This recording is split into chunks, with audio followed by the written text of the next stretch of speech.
The crystal glasses clinked sharply as my sister Amanda raised her fourth toast of the evening. Her smile was radiant, almost performative, as she lifted her flute of champagne high into the air. "To Daddy's 60th birthday," she declared, her voice dripping with charm, "and to wise investments." The words echoed around the vast dining room, bouncing off the mahogany-paneled walls and gilded picture frames that had witnessed generations of Mitchell family dinners. Laughter rippled through the table, but I caught the quick sideways glance she shot at me, her signature subtle dig disguised as a celebration. I sipped my wine quietly, letting the bitter aftertaste sit on my tongue while I observed the familiar performance. The long dining table gleamed beneath the weight of crystal, silverware, and porcelain plates, an altar to our family's wealth and pride. It was the same table where, 3 years ago, my grandfather's will had been read. That day had changed everything. "My name is Sarah Mitchell. I'm the youngest of 3 children, and to my family, I'm also the greatest disappointment. Amanda, the eldest, is their shining star, a real estate mogul with a taste for designer gowns and expensive jewelry. Michael, the middle child, is the dependable one, a banker who never takes risks but always seems to come out ahead. And then there's me, the dreamer, the one who supposedly squandered her $2 million inheritance on some silly tech venture. If only they knew that my squandered inheritance had quietly multiplied into $8 billion as of yesterday." "Sarah, darling," my mother's voice floated across the table, carrying its usual undertone of disappointment. "I couldn't help but notice your car's looking a bit worn. Are you sure you wouldn't like to sit down with Amanda sometime? She's managed her inheritance beautifully." Amanda leaned back in her chair, her diamond earrings catching the light like tiny chandeliers. She adjusted the silk neckline of her dress, the picture of effortless success. "The firm's portfolio is up 12% this quarter," she announced breezily, "and that doesn't even count the appreciation on the beach house. Smart investments pay off." Michael gave her an approving nod, his glass of bourbon hovering near his lips. "Smart moves, Mandy. Unlike some people's, what was it you called it, Sarah? A tech hobby?" The laughter that followed stung, though I kept my expression neutral. I tugged lightly at the sleeve of my modest gray sweater, no designer label, no glittering jewels, just something plain and practical. Let them think what they wanted. "Something like that," I murmured. My father, who had been cutting his steak with careful precision, set down his fork and gave me the look I'd grown used to since childhood, a mixture of authority and disappointment. "Your mother and I are concerned," he said firmly. "That inheritance was supposed to secure your future, not fund some computer experiment."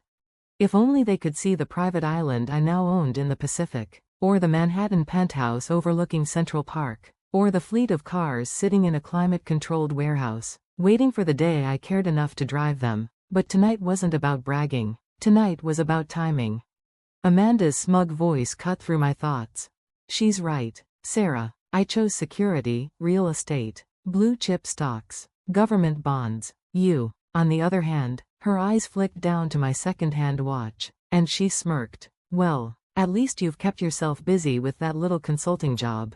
Little consulting job. If only she knew that behind a web of shell corporations and discrete legal structures, I was the founder and CEO of Mindframe Technologies, the AI firm the business world couldn't stop speculating about. Michael lifted his glass again, this time in Amanda's direction. "Tell them about the yacht club, Mandy. That's what wise financial management looks like."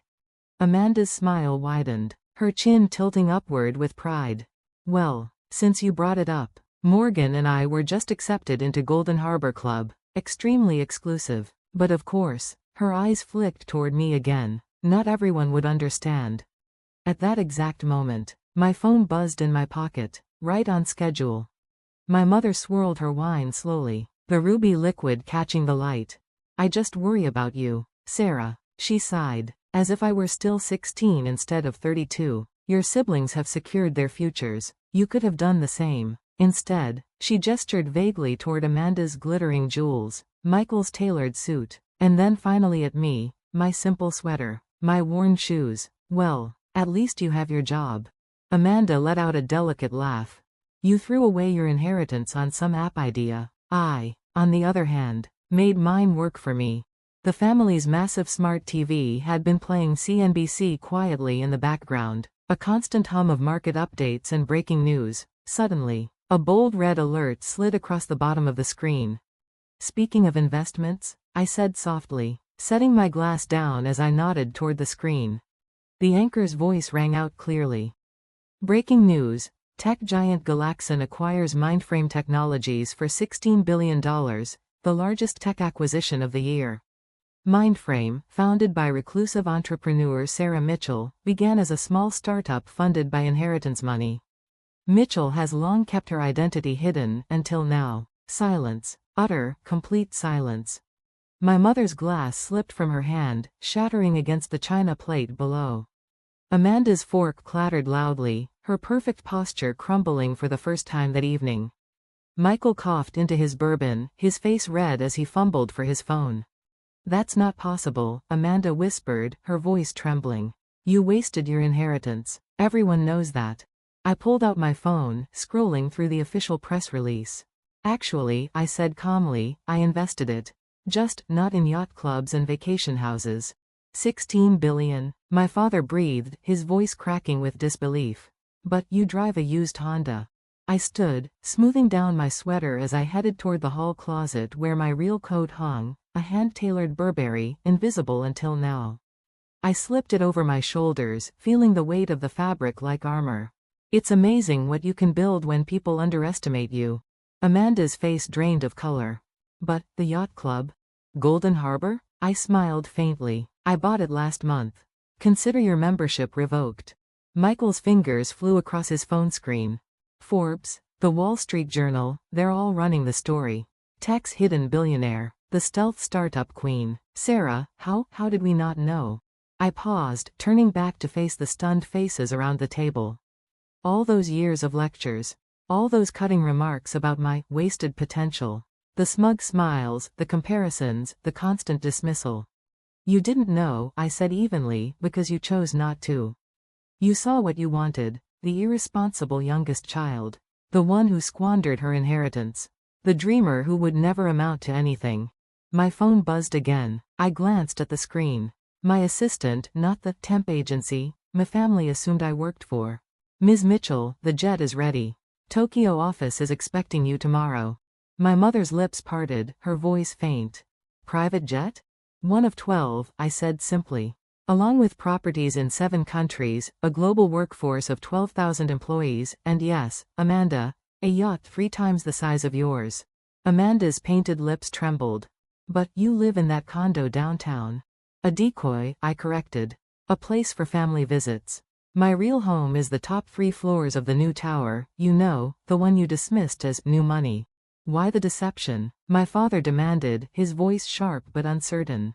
I glanced down at my watch, a Patek Philippe worth more than Amanda's beloved beach house. Then I looked up, meeting his eyes.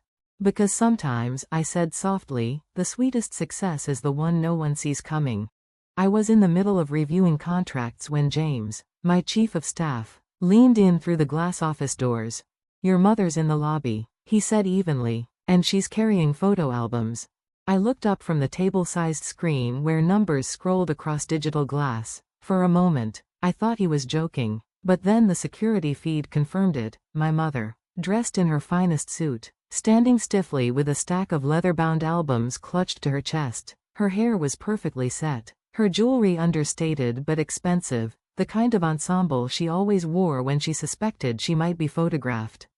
Of course, Amanda must have sent her. As if on cue, my phone buzzed on the desk. A text from Amanda lit up the screen. "Family emergency meeting at Mom and Dad's. No, this isn't a request." I didn't reply. Instead, I asked James, "Pull up the Golden Harbor Club ownership documents. Let's have them ready." He gave a crisp nod. "Yes, Miss Mitchell." Minutes later, the double doors to my office opened, and my mother stepped inside. Her heels clicked against the marble floor, but she faltered halfway across the room. I watched her eyes dart across the ultramodern design, the clean lines, the luminous glass, the screens displaying live data from companies I controlled, and beyond the floor-to-ceiling windows, the panoramic view of the city, glittering like jewels, dotted with properties they thought belonged to other names. She swallowed. "Darling," she managed, her voice unsteady. We had no idea. I leaned back in my chair, steepling my fingers. Clearly, I said, though you didn't seem very interested in my ideas when you believed I was wasting my inheritance. Her grip on the photo albums tightened. I brought these pictures for the press. They'll want to know about your childhood, about the family support behind you. I arched an eyebrow. Support? Like when you told the country club last month that I was still finding myself, or when you suggested I apply for a junior position at Amanda's firm. Her lips parted, but no sound came out. She looked down at the albums, as if the smiling faces frozen on the covers might give her courage. We were worried about you, she murmured, living in that small condo, driving that old car. I stood, gesturing to the empire surrounding us. While building this, every property you can see from these windows, I own it. The new tech campus by the river? Mine. The high-rise downtown? Mine. Even Amanda's precious beach house neighborhood, I acquired it last week through a shell company. The blood drained from her face. My phone buzzed again. Another text from Amanda. Mom's gone to talk sense into you. Don't do anything rash about the club membership. I allowed myself a small smile. Too late, I muttered. Aloud, I said, the acquisition closes in less than an hour. I have real meetings to prepare for. James will show you out. Sarah, please. She took a step forward, and a few of the old photographs slipped from her hands, scattering across my desk. A younger me smiled from one of them, pigtails crooked, holding a science fair ribbon. We're having a family dinner tonight. Amanda's already invited the Reynolds. Their sons are in venture capital. This could be. No, my voice cut like glass. Amanda won't be inviting anyone to the club, because as of this morning, the board was replaced. When you own something outright, you can do that. James appeared in the doorway, calm as ever. The acquisition team is ready, Miss Mitchell. Thank you, James. I turned back to my mother, whose face was a mix of pride, fear, and desperation. Give Dad my regards. And Mom, those photos won't be necessary. Forbes already has an exclusive on how I built this empire while you were too busy underestimating me. Her hand fluttered toward me, but she said nothing as James escorted her away. Almost immediately, my phone lit up again. This time, it was Michael. The bank's directors want to meet. We could collaborate. Keep it in the family. I laughed out loud, typing my reply. Interesting offer, but I already own 30% of your bank. Check tomorrow's announcements. Because this was only the beginning. The acquisition signing ceremony at Mindframe Tower's Grand Hall was chaos. The air electric with the energy of history in the making. Cameras flashed like lightning. Journalists jostled for angles, and the massive display screens counted down to the final signing. I stood at the center, perfectly tailored in an Alexander McQueen suit. No more second-hand clothes. No more camouflage. James leaned in. Your family's here. All of them. I didn't have to look to know. I could feel their presence, their desperation, their sudden eagerness to be part of something they had once mocked. Still, I glanced over to the press area. There they were, Amanda, networking furiously as if she'd been my earliest champion. Michael, tight-lipped but calculating. My parents, dressed like proud benefactors, as though they had funded my rise instead of doubted it. Even Morgan, Amanda's husband, was there, muttering into his phone, no doubt scrambling to salvage his own investments. My phone buzzed with another text from Michael. We need to talk. Family meeting tonight. The bank's board is very interested. I typed back. Check your email. Ownership changed hands an hour ago. Hostile takeover. Guess who's the majority shareholder? The ceremony screens shifted, displaying the numbers. Acquisition price, $16 billion. Market impact, largest tech deal of the decade. Post-merger valuation, $30 billion. Reporters surged forward. One of them, from Bloomberg, managed to push close enough with a microphone. Ms. Mitchell, your sister Amanda told us she was an early supporter of your vision. Would you say family backing was crucial to your success? I didn't miss Amanda's flinch, the tiny crack in her socialite smile. Actually, I said, my voice steady but sharp, I succeeded despite my family's constant criticism. They believed I wasted my inheritance. Sometimes the best motivation is proving everyone wrong. My mother's carefully practiced smile slipped. My father looked as though the ground had shifted under his feet. 2 minutes to signing, James announced. I moved toward the podium, remembering every dinner where they laughed at my so-called hobby, every holiday where Amanda flaunted her wise investments, every time Michael lectured me about stability. 30 seconds. I could see Morgan in the crowd, frantically tapping at his phone, no doubt discovering that his Golden Harbor Club membership had been quietly voided that morning. The countdown hit 0. I signed. The value of Mindframe doubled within minutes. The room erupted in applause, camera flashes, shouting reporters. My net worth crossed $20 billion before the ink had dried. A journalist shouted, "Ms. Mitchell, will you be upgrading your lifestyle now? Moving out of the condo? Retiring the Honda?" I smiled, adjusting the Cartier watch hidden under my sleeve for years. Actually, that condo was for appearances, so was the car, so were the clothes. Success tastes better when everyone underestimates you. James appeared again, whispering, "Board meeting in 10 minutes. Also, Amanda is trying to book the Golden Harbor Club for a celebration. Tell her it's closed for renovations," I said, indefinitely. The reporters swarmed again, questions overlapping. My phone buzzed endlessly, old friends, distant cousins, strangers all scrambling to rewrite their narratives. Another message from Amanda lit up the screen. "The club members are panicking. Please, we can talk about this." I laughed softly. She should have thought about that before mocking me for 3 years straight. Later, on the executive floor, my family confronted me privately. The floor-to-ceiling windows revealed a city glittering with towers I controlled. Priceless art hung on the walls, pieces they didn't even know I owned. "Sarah," my father's voice cracked, "this is incredible. But surely we can still discuss this as a family." "Family?" I echoed, turning from the skyline. "Now you want to be family? Funny how that happens when billions are involved." Amanda tried to recover her poise. "About the club membership." "Revoked," I interrupted. "Consider it balance for every smug toast you ever made at my expense." Michael started to argue, but I tapped the wall screen, revealing Mindframe's full portfolio. Stock tickers scrolled upward, my net worth climbing past $25 billion. "While you lectured me on mutual funds," I said, "I built this." They fell silent. Finally, my mother whispered, "But why hide it? Why deceive us?" I checked my watch, already thinking of the jet waiting on the tarmac. "Because you taught me something valuable. Success isn't about pleasing family. It's about proving them wrong, even if it means building an empire in silence." James reappeared. "The jet to Singapore is ready, Miss Mitchell." I gave my family one last smile. "I fixed everything you thought was broken, built everything you said was impossible, and now," I picked up my coat, "now I run the empire you never believed I could."